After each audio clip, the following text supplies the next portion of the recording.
Hello. पिछले 2 दिनों से एक वीडियो सोशल मीडिया पे वायरल हो रहा है। एक 72 साल के बुज़ुर्ग हैं जिनका नाम हाजी मुनियार साहब है, जिन्हें लोग बहुत बेरहमी से पीट रहे हैं और उनकी दाढ़ी उनकी कुछ लोग दाढ़ी नोच रहे हैं, उनको गालियाँ दे रहे हैं। उनकी उनके नवासे की उम्र के जो लोग हैं, उनके बेटे की उम्र के जो लोग हैं, वो उन्हें घूंसे मार रहे हैं। और ये वीडियो जो है इंटरनेट पे वायरल हो चुका और लोगों के अंदर गुस्सा दिखा रहे हैं। लोग कह रहे हैं, ट्विटर पे ट्रेंड बन चुका है वो वीडियो। और कई लोग जो हैं, प्रोमिनेंट लोग जो हैं सोशल मीडिया पे उसे शेयर कर रहे हैं और पूछ रहे हैं कि ये कैसे हो गया। 2 ही दिन पहले एक और मुस्लिम माइग्रेंट लेबरर जो हैं, उन्हें कैटल काउ विजिलेंटेस, अब उनको रिस्पेक्टेबल टर्म है उनके लिए, हम उनको काउ विजिलेंटेस कहते हैं, हम उनको टेररिस्ट वगैरह नहीं कहते, हम उनको काउ विजिलेंटेस कहते हैं। उन्होंने एक माइग्रेंट लेबरर की पब्लिक में वीडियो भी निकाला जाते हैं। अब ये हमारे दौर की सबसे आसान चीज़ है कि अब आपकी सब चीज़ें छुप छुपा के नहीं होती हैं। अब इनके वीडियो निकाले जाते हैं। हम बतौर हम सोफिस्टिकेशन से उन वीडियोस को फेसबुक पे, यूट्यूब पे उनको लाइव स्ट्रीम करते हैं। तो उसका वीडियो परसों जो है वो भी निकल के आया और दोनों एक साथ निकल कर आए। जिस मुआशरे में हम रहते हैं, उस मुआशरे का एक तकाजा है कि हमारे कुछ कुछ उसूल हैं, कुछ रिस्पेक्ट जो हम कहते हैं लोगों को देते हैं कि बुज़ुर्ग इंसान जब आप देखते हैं किसी को तो उनको आप बैठने की जगह दे देते हैं। जब लंबी कोई कतार होती है तो उनको आगे खड़ा कर देते हैं। बुज़ुर्गों से सलीके से बात करने की हम बच्चों से कहते हैं कि उनसे सलीके से बात किया जाए, उनसे नरमी से बात किया जाए। और वही बुज़ुर्ग इंसान को बेरहमी से पीटना इस मुआशरे में, हमारे मुआशरे में, हमारी सोसाइटी में, जहाँ कल्चर पर बहुत ज़्यादा स्ट्रेस, हम बहुत प्राइड लेते हैं इस चीज़ पर कि हम इस कल्चर का हिस्सा हैं, हमारी फिल्मों में भी। और अचानक लोग कह रहे हैं कि ये हम how did we get here, कि हम यहाँ कब आ गए, कि हम इतने घिनौनी हरकत करने के लिए हमारे अंदर इतना हौसला कहाँ से आ गया। और ये जो मासूम सा सवाल है, ये हर बार पूछा जाता है। ये मासूम सा सवाल जब किसी गरीब इंसान का घर बुलडोज किया जाता है तब भी पूछा जाता है। जब किसी मुसलमान को चोरी के इल्ज़ाम में उसको मॉब लिंचिंग होती है तब पूछा जाता है। जब किसी को घर नहीं मिलता, जब किसी को बेरहमी से फिर पीटा जाता है, फिर उसे ये सवाल पूछा जाता है। जब एक हैंडीकैप्ड इंसान को मंदिर के बाहर पीटा जाता है क्योंकि उसने प्रसाद चोरी किया था, तब ये सवाल पूछा जाता है कि हम यहाँ कहाँ पर, किस वक्त हम यहाँ पर आ गए, कि ये दरिंदगी हमारे अंदर कहाँ से आ गई। ये एक वक्त से हो रहा है जो अचानक आपके अंदर एक सरप्राइज़ का एलिमेंट आ गया है कि शायद आप नहीं देख रहे होंगे, लेकिन एक अरसे से ये हमारे बीच में है। वो अलग बात है कि जब पहली बार मॉब लिंचिंग हुई थी, वो अखलाक की हुई थी या पहलू खान की हुई थी, तो कम से कम 1 हफ्ते तक, या मुझे लगता है जहाँ तक मुझे याद है, मैं भी टेलीविज़न डिबेट्स पे गई हूँ, कम से कम 10-12 दिन तक इस पर डिबेट्स हुए थे। गुस्सा लोगों का सड़कों पर था, नॉट इन माई नेम। लोग स्ट्रीट्स पर आए थे कि हमारे नाम पे मॉब लिंचिंग नहीं होगी। फ्रंट पेज हेडलाइंस थी, प्राइम टाइम डिबेट्स था। अब हम इस लेवल पर आ गए हैं कि अब जो है, अगर किसी की मॉब लिंचिंग होती है, पहली बार तो मेन स्ट्रीम मीडिया कहती है बस इसमें नया क्या है, ये तो रोज़ अब होने लगा है। और अगर अखबारों में आता है तो अखबारों में तीसरे पन्ने के किसी कोने में आपको ये खबर नज़र आएगी।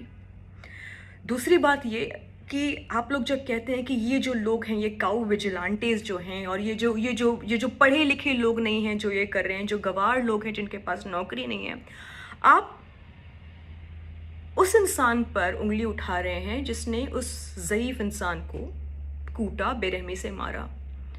लेकिन उस इंसान के अंदर इस हैवानियत को जिसने जगाया, आप उसकी निंदा नहीं कर रहे हैं।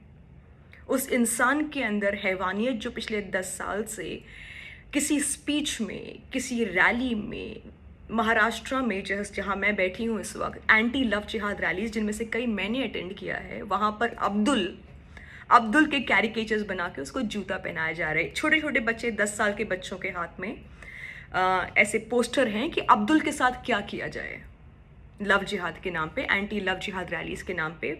अब और लव जिहाद तक तो ये सीमित नहीं है, लैंड जिहाद है, वाटर जिहाद है, शायद हम जो हवा लेते हैं उसमें भी जिहाद होगा। ये तब से हो रहा है। ये जब आप लोग इन सब रैलीज़ को देख रहे थे, बम्बई में मुझे याद है 2 साल पहले जब मैं ये रिपोर्ट किया था, बम्बई में एक म्यूज़िक फेस्टिवल हो रहा था और बगल ही में एक एंटी लव जिहाद रैली हो रही थी, जहाँ पे स्टेज पे खड़े होकर एक आदमी बता रहा था कि मुसलमानों को किस तरीके से मारना चाहिए, और जहाँ पर बहुत सारे, मैंने देखा, टॉप पुलिस ऑफिशियल्स जो थे वो वहाँ खड़े होकर देख रहे थे। पिछले कुछ दिनों में अगर आप लोग न्यूज़ देख रहे हैं तो आप असम के चीफ मिनिस्टर के स्टेटमेंट देख रहे होंगे, जहां वो कहते हैं कि among other statements that he has given, he says, जो उन्होंने बहुत सारे स्टेटमेंट्स दिए हैं, उनकी एंटी मुस्लिम स्टेटमेंट्स जो हैं, एंटी मुस्लिम प्रेजुडिस, जिस पर हिंदू ने और इंडियन एक्सप्रेस ने एडिटोरियल भी लिखा है। उनका स्टेटमेंट है, we should avoid consuming fish produced with urea fertiliser by Miyan Muslims. Haryana के चीफ मिनिस्टर का कहना है, जब उनको ये मॉब लिंचिंग की परसों खबर आई तो उनका स्टेटमेंट एक प्रेस कॉन्फ्रेंस में था, हु कैन स्टॉप देम, उनको कौन रोकेगा। ये चीफ मिनिस्टर कह रहे हैं, ये कोई आम इंसान नहीं कह रहा, ये वो लोग कह रहे हैं जिनके पास पावर है। अब हम आते हैं पॉलिटिकल पार्टीज की तरफ। पॉलिटिकल पार्टीज जो हैं, आपने इलेक्शन के वक्त देखा और आपने अभी भी देखा, वैसे असम के चीफ मिनिस्टर हो, हरियाणा के चीफ मिनिस्टर हो, उत्तराखंड में लोगों के दरवाजे पर एक्स मार्क लगा दिया जा रहा है, उनको उनका पलायन हो रहा है। ये चीज़ें आइसोलेशन में या वैक्यूम में मॉब लिंचिंग नहीं होती है। मॉब लिंचिंग कब होती है, जब सोसाइटी में एक दूसरे द अदर के लिए नफरत इस हद तक बढ़ा दी जाती है कि उसे मारना, उसे ख़त्म करना, उसे जलील करना रिस्पेक्टेबल करार दे दिया जाता है। ये एक ज़माना था जब हम लोग फिल्में देखने जाते थे थिएटर में, हम लगान देखते थे। अब कोई मुसलमान जब थिएटर जाता है तो घबरा जाता है कि भैया आज मुझे किस तरह डिमोनाइज किया जाएगा थिएटर में। और जब आप लोग थिएटर में जाते हैं, वो फिल्म्स ब्लॉकबस्टर भी बन जाती हैं। बहुत कम स्टेटमेंट आते हैं उस चीज़ को लेकर। कुछ फिल्म रिव्यूअर्स जो हैं, जिन्होंने कंसिस्टेंटली इस बात को रखा है, लेकिन आप लोग उस फिल्म को ब्लॉकबस्टर बनाते हैं। तो जब आप में से कुछ लोग कहते हैं कि हम यहाँ पर कैसे आ गए, तो मुझे थोड़ा अचंभा होता है कि आप लोग वही फिल्में देख रहे हैं थिएटर में। अगर आप कभी थिएटर में जाएं, जहाँ मैं जाती हूँ, मैं जिस एरिया में रहती हूँ उसका नाम है कोपर खैरने, नवी मुंबई का हिस्सा है, तो फिल्म शुरू होने से पहले 2-3 ऐड बताते हैं, एंटी टेरर स्क्वाड के ऐड होते हैं, 3 ऐड रिलीज़ होते हैं। और उसमें आपको सचेत किया जाता है कि टेररिज्म से जो होता है उससे कैसे डील किया जाए। तो जब टेररिस्ट को उस फिल्म में दिखाते हैं, उस फिल्म में टेररिस्ट की आंखों में काजल होता है, वो स्कार्फ पहना होता है और स्कल कैप पहना होता है। उस थिएटर में कम से कम एक वक्त में 300 लोग फिल्म देख रहे होते हैं। वो इंसान क्या सोचेगा अपने उन मुसलमानों के बारे में जिन्हें लिंच किया जा रहा है, उसके दिमाग में क्या होगा। मेन स्ट्रीम पॉलिटिकल पार्टीज़ जो हमारी हैं, जो रूलिंग पार्टीज़ हैं, उनके स्टेटमेंट आपने इलेक्शन के वक्त सुन लिए। उन्होंने क्या कहा, बहुत ही सरल ज़बान में उन्होंने जो कहा है कि मुसलमान प्लंडरर्स हैं, जो इस देश का खाते हैं, ये आपकी नौकरियां छीनते हैं, उनको एनिमी रोज़ बनाया जा रहा है, उन्हें टेररिस्ट करार दिया जा रहा है by leaders of this government, by political advertisements of this government. ये आपने पूरे इलेक्शन के दौरान देखा, ये कोई नई बात नहीं है। बिल्किस बानो के गैंग रेपिस्ट को हिंदुस्तान के 75th ईयर ऑफ इंडिपेंडेंस पे रिलीज़ किया जाता है। किसने रिलीज़ किया, आप और हम जानते हैं, इस पर हम दोबारा चर्चा नहीं करेंगे। ये है हमारा पॉपुलर कल्चर, ये है हमारा समाज और ये है हमारा गवर्नमेंट। फिर आप उम्मीद करते हैं कि जो हमारी जुडिशरी है, जो नॉर्मली कभी कभार सुओ मोटो कॉग्निसेंस लेती है, जब वो सुबह अखबार पढ़ती होगी, देखते होगी कि ये अत्याचार हो रहे हैं, कुछ करेगी। उस पर हम नहीं कहते हैं बिकॉज दिक्कत हो जाएगी, और हम उम्मीद कर सकते हैं उनसे कि शायद वो कुछ करें। फिर हम आते हैं अपनी ऑपोजिशन की तरफ। हमारी ऑपोजिशन पार्टी जो है, फ़िलिस्तीन के बारे में उन्होंने कहा है, हिंदुस्तान के बारे में जब आते हैं वो माइनॉरिटीज़ कहते हैं, अंडर प्रिविलेज कहते हैं, लेकिन एक लफ्ज़ जो है, एक लफ्ज़ पे आकर थोड़ा सा वो चूक जाते हैं, उन्हें वो थोड़ा लिहाज करते हैं, घबरा जाते हैं, शर्म करते हैं, मैं नहीं जानती हूँ। उस लफ्ज़ का नाम है मुस्लिम, मुसलमान, मोमेडियन, आप जो भी कहें। मैं दोबारा कह देती हूँ, उस लफ्ज़ का नाम है मुस्लिम। ये वो मुस्लिम हैं जो आपके दोस्त होंगे, आपके नेबर होंगे, आपके टीचर होंगे, आपके प्रोफेसर होंगे, आपके ऊबर ड्राइवर होंगे, आपके घर में काम करने वाले होंगे, आपके आशिक होंगे, आपके महबूब होंगे। ये वो मुसलमान हैं जिनको आप जानते हैं, जिनके साथ आप बैठकर खाना पीना करते हैं, जिनके साथ आप घूमने जाते हैं, जिनके साथ आप रोज़मर्रा की बातें करते हैं। तो जब उस मुसलमान के साथ ये होता है तो मुल्क के लोग उस बात को कहना क्यों नहीं चाहते। और मैं ये बिल्कुल अच्छी तरीके से जानती हूँ अपने मुल्क के बारे में, जिस मुल्क का मैं हिस्सा हूँ और बहुत ही प्राउडली उस मुल्क का हिस्सा हूँ, कि इस मुल्क के लोगों के अंदर प्रोटेस्ट की भावना तो है। मैंने कुछ हफ्ते पहले कुछ फिल्म स्टार्स को कविताएं लिखते हुए देखी हैं और बहुत सारे प्रोटेस्ट और कैंडल लाइट। ऐसा ये नहीं कि आपको कविताएं लिखने नहीं आती हैं, आपको गुस्सा इजहार करने नहीं आता है।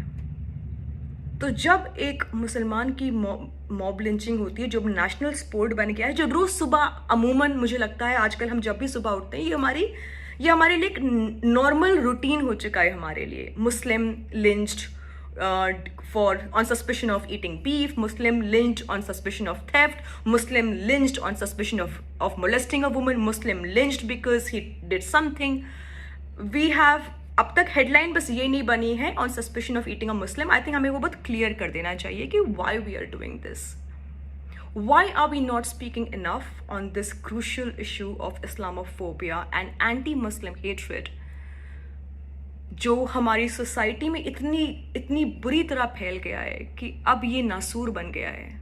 अब मुसलमानों का जो ह्यूमिलिएशन है, अब ये सोशल मीडिया हैशटैग बन गया है। आप भी देख रहे हैं और आप भी उस भीड़ का हिस्सा हैं जो इस चीज़ को देख रहे हैं।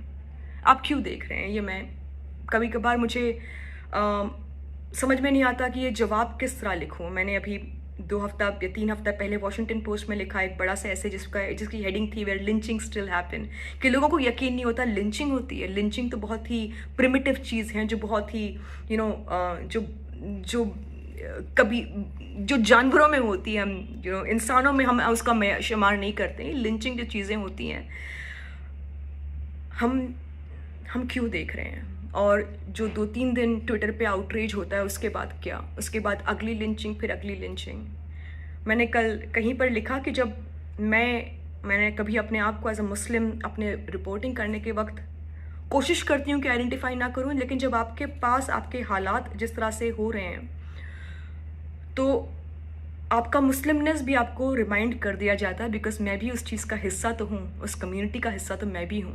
मेरे जो अब्बा हैं, मेरे जो वालिद हैं, वो भी जुमा की नमाज़ पढ़ने जाते हैं, उस स्कल कैप में लगा पढ़ने जाते हैं, उनकी भी दाढ़ी है, उनको भी नमाज का टीका है। तो उनके भी वो सारे मार्कर्स हैं जिनके लिए एक इंसान को ट्रेन में कूट कर मारा जाता है। तो आपके अंदर भी एक घबराहट होती है कि क्या आपके अब्बा जो हैं, आपके वालिद जो हैं, वो सेफ़ हैं। और कई लोगों को मैंने ये कहते हुए सुना है सोशल मीडिया पे कि हम ये मुल्क छोड़कर चले जाएंगे। कुछ लोग इंटरव्यूज़ आते हैं, Muslims are planning to leave the country because they are scared.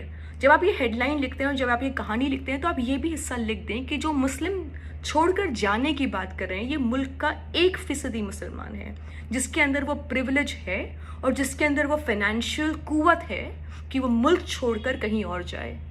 99% मुसलमानों को अभी भी यहीं रहना पड़ेगा बिकॉज उनके सोशो इकोनॉमिक हालात जो हैं, आप सच्चर कमेटी की रिपोर्ट पढ़ लीजिए, फिर आपको आसानी से पता चल जाएगा कि मुसलमान की सोशो इकोनॉमिक कंडीशंस क्या है, उनका रिप्रेजेंटेशन क्या है हमारे सरकारी खित्तों में, हमारी मिलिट्री में उनकी क्या पोजीशन है, आपको समझ में आ जाएगी। तो जब आप ये कहते हैं ना कि मुसलमान पलायन कर रहे हैं, मुल्क से निकल रहे हैं, वो कहीं नहीं जा रहे हैं, वो यहीं पर हैं।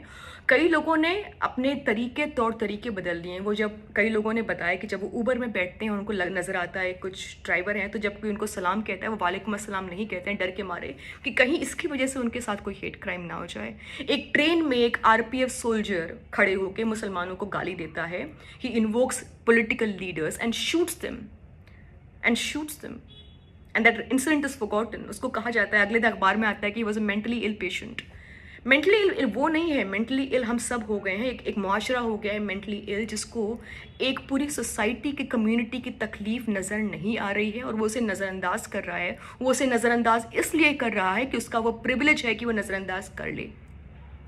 उसका वो प्रिविलेज है as a majority, as a rich upper caste Indian, that he can ignore the plight of the less privileged in this country, which is why he is looking away. He is looking away because this problem is not at his doorstep yet.